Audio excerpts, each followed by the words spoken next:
ನಮಸ್ಕಾರ. ನಾನು ಒಂದು ದಿನ ಒಂದು ಕಾರ್ಯಾಗಾರ ಮುಗಿಸ್ಕೊಂಡು ತರಗತಿಯಿಂದ ಆಚೆಗೆ ಬರುವಾಗ ಒಬ್ಬ ವ್ಯಕ್ತಿ ತನ್ನ ಮಗನ ಕರ್ಕೊಂಡು ನನ್ನ ಹತ್ರ ಬರ್ತಾರೆ. ಹೇಳ್ತಾರೆ, ಸರ್ ಇವನು ನನ್ನ ಮಗ, ನಾನು ಬಹಳಷ್ಟು ಪ್ರಯತ್ನ ಮಾಡಿದ್ದೀನಿ ಇವನಲ್ಲಿ ಒಂದು ಒಳ್ಳೆಯ ಬದಲಾವಣೆಗಳನ್ನು ತರೋದಕ್ಕೋಸ್ಕರ. ನನ್ನಿಂದ ಇವನಲ್ಲಿ ಯಾವುದೇ ರೀತಿಯಾದ ಬದಲಾವಣೆಗಳನ್ನು ತರೋದಕ್ಕೆ ನನ್ನಿಂದ ಆಗ್ತಾ ಇಲ್ಲ. ನಾನು ಕೂಲಿ ಮಾಡೋಕ್ಕೆ ಹೋಗ್ತೀನಿ ಸರ್. ನನ್ನ ಕೆಲಸ ಏನು ಅಂದರೆ ಕಲ್ಲು ಹೊಡೆಯೋದು. ನನಗೆ ಒಂದೊಂದು ಸಾರಿ ಏನಾಗುತ್ತೆ, ದೊಡ್ಡ ದೊಡ್ಡ ಕಲ್ಲುಗಳನ್ನು ನನ್ನ ಭುಜದ ಮೇಲೆ ಹಾಕ್ಬಿಡ್ತಾರೆ ಸರ್. ಅದನ್ನು ಎತ್ಕೊಳ್ಳೋಕ್ಕಾಗಲ್ಲ, ತುಂಬ ತೂಕ ಇರುತ್ತೆ, ತುಂಬ ನೋವಾಗ್ತಾ ಇರುತ್ತೆ ಸರ್. ಅಂಥ ಸಂದರ್ಭದಲ್ಲಿ ನನಗೆ ನನ್ನ ಮಗ ನೆನಪಾಗ್ತಾನೆ. ಈ ಕಷ್ಟ ನನ್ನ ಮಗನಿಗೆ ಬರಬಾರ್ದಪ್ಪ ಅಂತ ಅನ್ಕೋತೀನಿ, ನೊಂದ್ಕೋತೀನಿ. ಎಷ್ಟೋ ಸಾರಿ ಹತ್ತು ಬಿಟ್ಟಿದ್ದೀನಿ ಸರ್. ತುಂಬ ಕಷ್ಟ ಸರ್ ನನ್ನ ಜೀವನ.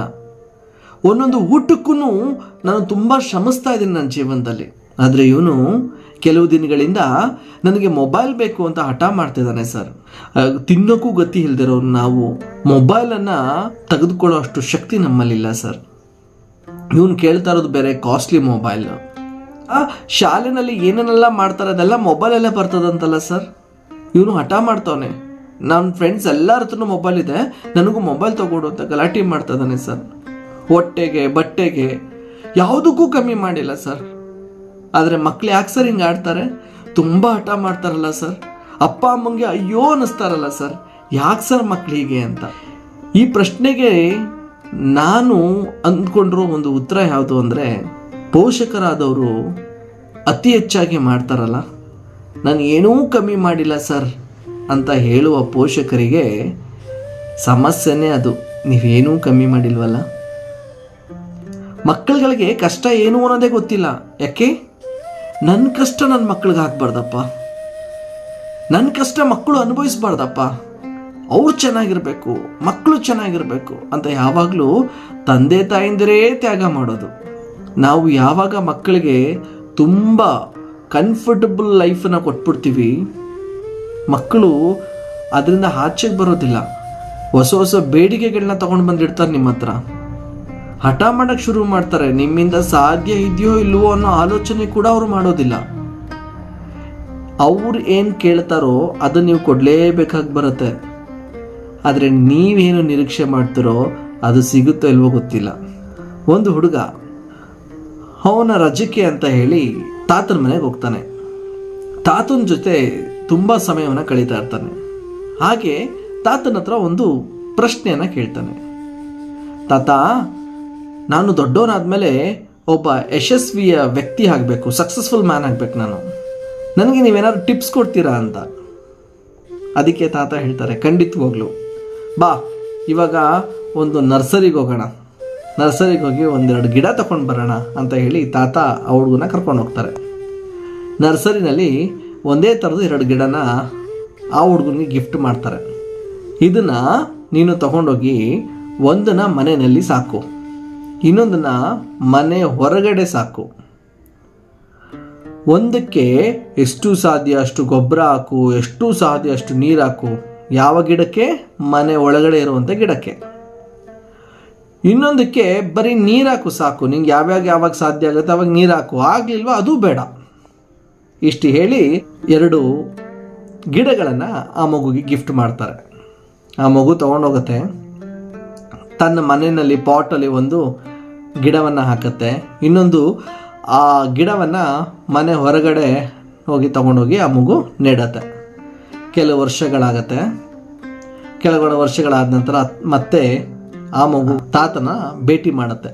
ತಾತ, ಈ ಸರಿ ಆದರೂ ನನಗೆ ಹೇಳು, ನಾನು ದೊಡ್ಡವನಾದಮೇಲೆ ನಾನು ಒಂದು ಸಾಧಕ ಆಗಬೇಕು, ನಾನು ಸಕ್ಸಸ್ಫುಲ್ ವ್ಯಕ್ತಿ ಆಗಬೇಕು, ಅದಕ್ಕೇನು ಮಾಡಬೇಕು ಈಗಲಾದರೂ ಹೇಳು ಅಂತ. ಆ ತಾತ ಅವನು ಗಿಡ ನೆಡಕ್ಕೆ ಹೇಳಿದ್ನಲ್ಲ, ಮಾಡಿದ್ಯಾ? ಹಾಂ ಮಾಡಿದ್ದೀನಿ ತೋರಿಸು ಬಾ ಅಂತ ಕೇಳಿದಾಗ ಮನೇಲಿರುವಂಥ ಗಿಡ ಅಂಥ ಒಳ್ಳೆ ಫಲವತ್ತಾಗಿ ಬೆಳೆದಿರಲ್ಲ. ಎಲೆಗಳು ಸ್ವಲ್ಪ ಕುಗ್ಗಿರ್ತವೆ, ಅಲ್ಲಿರೋ ಕೊಂಬೆಗಳೆಲ್ಲ ಕುಗ್ಗಿರ್ತವೆ, ಸ್ವಲ್ಪ ದೊಡ್ಡದಾಗಿರುತ್ತೆ. ಹೊರಗಡೆ ನೆಟ್ಟಿರುವಂಥ ಗಿಡ ದೊಡ್ಡ ಮರವಾಗಿರ್ತದೆ. ತಾತ ಹೇಳ್ತಾರೆ, ಇದ್ಯಾಕೆ ಈ ಥರ? ಈಗ ನಾನು ಹೇಳಿದ್ನಲ್ಲ ಹಾಗೆ ಮಾಡಿದ್ಯಾ? ಹೆಚ್ಚು ಗೊಬ್ಬರವನ್ನು ಹಾಕಿದ್ಯಾ? ಹೆಚ್ಚು ನೀರನ್ನು ಕುಡಿಸಿದ್ಯಾ? ಇದನ್ನು ಜೋಪಾನವಾಗಿ ಪ್ರೊಟೆಕ್ಷನ್ ಮಾಡಿದ್ಯಾ? ಹೌದು, ನಾನು ನೀವು ಹೇಳ್ದಂಗೆ ಎಲ್ಲನೂ ಮಾಡಿದ್ದೀನಿ, ಆದರೆ ಮನೆ ಒಳಗಡೆ ಇರುವಂಥ ಗಿಡ ಮಾತ್ರ ಬರಲೇ ಇಲ್ಲ. ಸೂರ್ಯನ ಕಿರಣಗಳಿಂದ ನಾನು ರಕ್ಷಣೆ ಮಾಡಿದ್ದೀನಿ, ಜೋರಾದ ಗಾಳಿಗಳಿಂದ ರಕ್ಷಣೆ ಮಾಡಿದ್ದೀನಿ.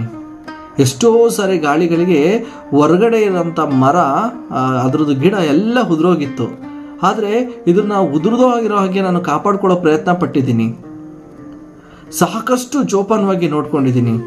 ಆದರೂ ಈ ಗಿಡ ಬರ್ತಾ ಇಲ್ಲ ಸರಿಯಾಗಿ. ಆದರೆ ಹೊರಗಡೆ ಇದ್ದಿದ್ದ ಗಿಡ ಇವತ್ತು ದೊಡ್ಡ ಮರವಾಗಿದೆ. ಅದೇ ತಾತ, ಇದು ಹೇಗೆ ಸಾಧ್ಯ ಅಂತ ಕೇಳ್ತಾನೆ.